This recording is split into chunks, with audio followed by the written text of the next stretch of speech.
ज्ञान book channel में आपका स्वागत है। आज हम एक शानदार कहानी सुनाने जा रही हूँ जिसको सुनने के बाद आपके जीवन में बुराई चाहे कितना भी बड़ा क्यों ना आ जाए, लेकिन उससे अच्छाई के आगे हमेशा झुकना ही पड़ता है।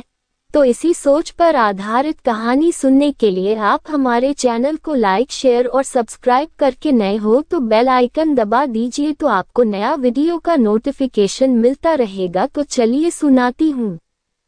एक जंगल में एक भेड़िया रहता था। वह बहुत ही धूर्त और चालाक स्वभाव का था। जंगल के सारे जानवर उसके व्यवहार को जानते थे। कोई भी जानवर उससे दोस्ती नहीं करना चाहता था, लेकिन जब जंगल में कोई भी नया जानवर रहने आता था तो वह दुष्ट भेड़िया अपनी मीठी मीठी बातों से बहका कर दोस्ती कर लेता था। बाद में उन जानवरों के बच्चों को अपना भोजन बनाता था, जिसके कारण सभी जानवर उसके दुष्ट व्यवहार को जान गए थे। और कोई भी जब नया जानवर जंगल में आता था तो सभी पहले ही उसके बारे में बता देते थे, जिसके कारण अब सभी जानवर उस दुष्ट भेड़िए के चंगुल से बच जाते थे।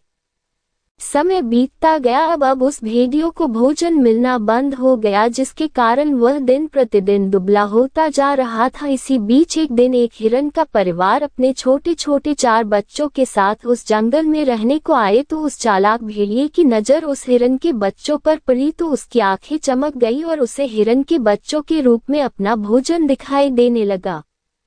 अब उस भेड़िए के एक पेड़ के नीचे अपने आंखें बंद कर ध्यान लगा कर बैठ गया और उस हिरन के परिवार का इंतजार करने लगा। जब हिरन अपने बच्चों के साथ उसके पास आते दिखाई दिया तो वह भगवान का नाम जोर जोर से लेने लगा, जिसकी आवाज सुनकर उस हिरन के सारे बच्चे वहीं रुककर देखने लगे। तो हिरन ने उस भेड़िए से मदद लेनी चाहिए, लेकिन हिरन भेड़ियों के व्यवहार को भली बहती जानते थे। भेड़िया चाहे कितनी ही भक्ति क्यों न कर ले, लेकिन वह जानवरों का शिकार करना नहीं भूल सकते। फिर भी हिरन भी काफी अक्लमंद थे और उन्हें जंगल के जानवर उस भेड़िए के बारे में हिरन को पहले ही बता चुके थे, जिसके चलते हिरन का परिवार उस भेड़िए को सबक सिखाना चाहते थे।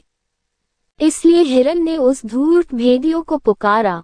बार बार पुकारने पर भेड़िए ने अपना ध्यान तोड़कर अपनी आंखें खोली तो उसे हिरन का पूरा परिवार अपने आंखों के सामने दिखाई दिया। तो वह मन ही मन बहुत खुश हुआ, क्योंकि उसे तो अब विश्वास हो गया था कि उसके भोजन खुद चलकर उसके पास आए हैं।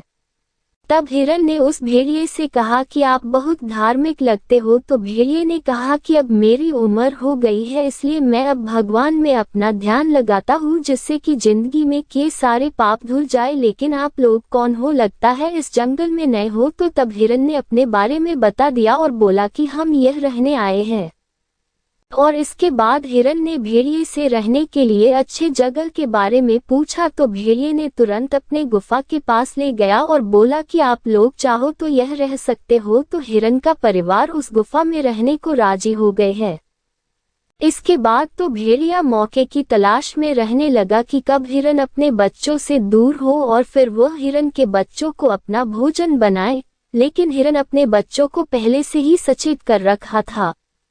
एक दिन की बात है, दोपहर में हिरन घास चरते चरते बहुत दूर निकल गया। तो मौके का फायदा उठाते हुए भेड़िए ने हिरन के बच्चों के ऊपर हमला कर दिया। तो हिरन के बच्चे बड़ी चालाकी से उसके चंगुल से भाग निकले और वे जंगल में भागने लगे। तो भेड़िया ने उनका पीछा किया तो वे भागते भागते एक गहरे खाई की तरफ भागे। वे इतने तेजी से छलांग मार रहे थे कि भेड़िए को भागते हुए वह गहरी खाई नहीं दिखाई दिया और उसी खाई में बहुत तेजी से गिरा।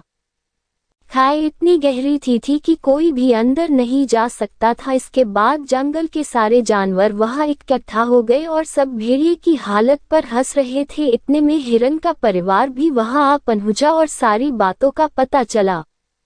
लेकिन भेड़ियों को अब अपनी गलती का एहसास हो रहा था। उसने सबसे विनती की कि उसे बचा ले, लेकिन कोई भी जानवर उन्हें बचाने को राजी नहीं हुआ। तो हिरन ने उस भेड़िए से कहा कि लोग तुम्हें सिर्फ एक ही शर्त पर बचा सकते हैं, जब तुम अपनी दुष्टता छोड़ दोगे और यहाँ से निकलने के बाद इस जंगल से चले जाओगे। तो भेड़िया उनकी बातों को मानने को तैयार हो गया। तो हिरन के कहने पर हाथियों ने अपनी सूंड की सहायता से पेड़ की टहनी तोड़कर खाई में डालने लगे, जिससे टहनी के सहारे भेड़िया ऊपर आ गया।